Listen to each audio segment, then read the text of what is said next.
سچا اور کون ہے جھوٹا، تو میں بتا سکوں کہ میں نے اسی وقت دیکھ لیا تھا کہ سچا کون ہے۔ تو اس بنیاد پر حضرت کعب کہتے ہیں فوثبت، میں ایسا نہیں اٹھا، میں اچھلا، میں نے چھلانگ لگائی اور میں گیا فاخذت بدبوع عثمان، میں نے جا کے حضرت عثمان غنی رضی اللہ تعالی عنہ جن کا چہرہ پیج اوجل تھا ان کو پکڑ لیا اور انہیں پہلوؤں سے پکڑ کر، یعنی جس طرح بندے سے معانقہ کیا جاتا ہے، تو یہاں سے پکڑ کے میں نے ان کا چہرہ سرکار کی طرف پھیرا کہ سرکار دو عالم صلی اللہ علیہ وسلم نے جو خبر دی تو میں اب دیکھ رہا ہوں، سرکار سے تصدیق کروا لوں کہ آپ نے جو دیکھے بغیر بتایا یہی ہے کہ کسی اور کی بات فرما رہے ہو۔ تو کہتے ہیں جس وقت میں نے حضرت عثمان غنی رضی اللہ تعالیٰ عنہ کو پکڑا اور میں نے سرکار کی طرف ان کا چہرہ پھیر کے کیا، فقلت ھذا، میں نے کہا محبوب اس کی بات کرتے ہو، ان کے بارے میں فرما رہے ہو کہ جب اختلافات ہوں گے یہ شخص حق پر ہوگا، فقال ھذا، ہاں میں انہی کے بارے میں بتا رہا تھا۔ تو رسول اکرم نور مجسم شفیع معظم صلی اللہ علیہ وسلم کا یہ فرمان اب سنن ابن ماجہ میں سند صحیح سے موجود ہے، ایک ہے آج کا تاریخ نگار اور ایک ہے فرمان رسول صلی اللہ علیہ وسلم،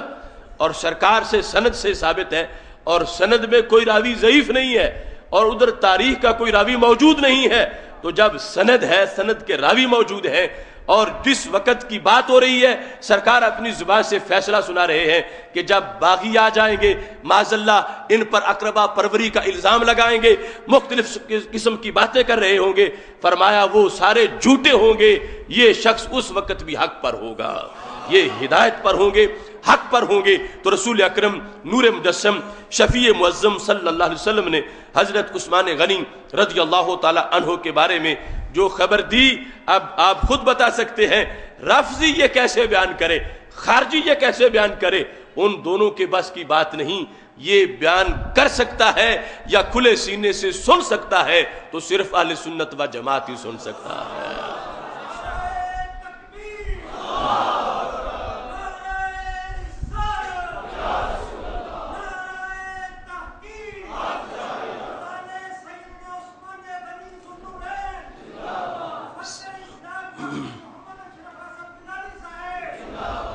سید عالم نور مجسم شفیع معظم صلی اللہ علیہ وسلم کا فرمان مسند امام احمد میں موجود ہے کہ جس میں رسول اکرم نور مجسم شفیع معظم صلی اللہ علیہ وسلم سے حضرت مرہ بن کعب رضی اللہ تعالی عنہ روایت کرتے ہیں کہ رسول اکرم نور مجسم شفیع معظم صلی اللہ علیہ وسلم نے فتنے کا ذکر کیا اور پھر اس کے قریب ہونے کا ذکر کیا، اور ایک شخص گزر رہا تھا جس کا چہرہ پوشیدہ تھا، تو ہمارے آقا علیہ السلام نے فرمایا ھذا یومئذ واصحابہ علی الحق والہدی، یہ شخص اور اس کے اصحاب اس دن حق پر بھی ہوں گے اور ہدایت پر بھی ہوں گے، یعنی حق اور ہدا دونوں کے الفاظ، دونوں لفظ اس حدیث شریف میں موجود ہیں۔ اور یہاں پر بھی جس وقت اٹھنے والے نے، یہ صحابی جو روایت کرتے ہیں کہتے ہیں میں نے جا کر پکڑا ان کو جو شخص گزر رہا تھا، اور ان کا چہرہ جب سرکار کی طرف کیا، حضرت عثمان غنی رضی اللہ تعالی عنہ تھے، اور سرکار نے فرمایا ہاں انہی کے بارے میں خبر دے رہا ہوں۔ اس کے علاوہ فضائل صحابہ جو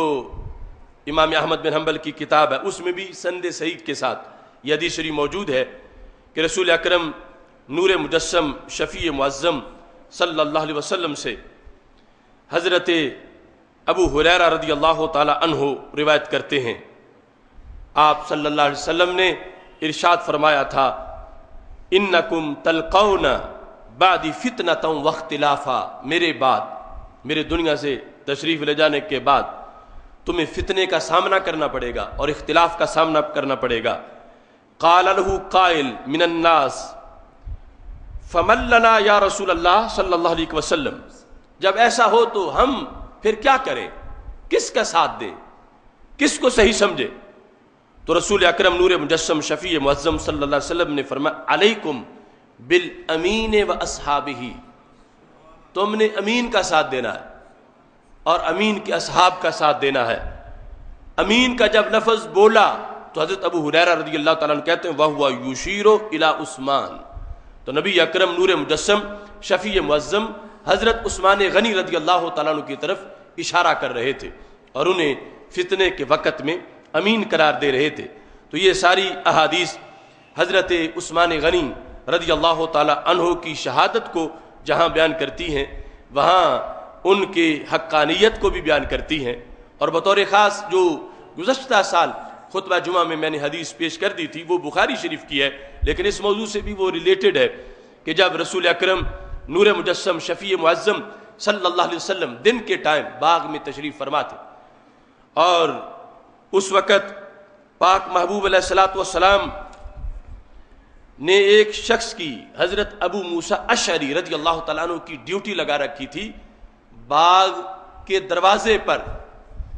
کہ جو دستک دے گا آپ نے مجھ سے پوچھے بغیر دروازہ نہیں کھولنا، میں بتاؤں گا تو پھر دروازہ کھولنا۔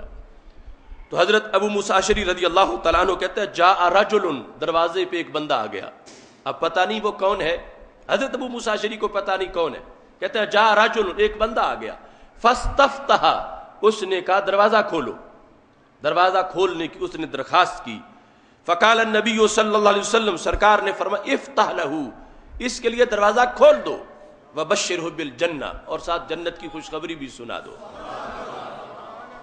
یعنی لوگ کہتے ہیں دیوار کے پیچھے کی خبر نہیں ان کو، صحابہ کہتے ہیں پچھلے کی جو پیچھے کی کون ہے اس کی بھی خبر ہے اور اس کی جنت کی بھی خبر ہے کہ پیچھے جو ہے اس کے لیے دروازہ کھولو اور وفتح لہو وبشرہ بالجنہ، جنت کی خوشخبری سنا دو۔ کہتے ہیں ففتحت، تو میں نے دروازہ کھولا، فاذا ہوا ابو بکر، اچانک وہ تو ابو بکر صدیق رضی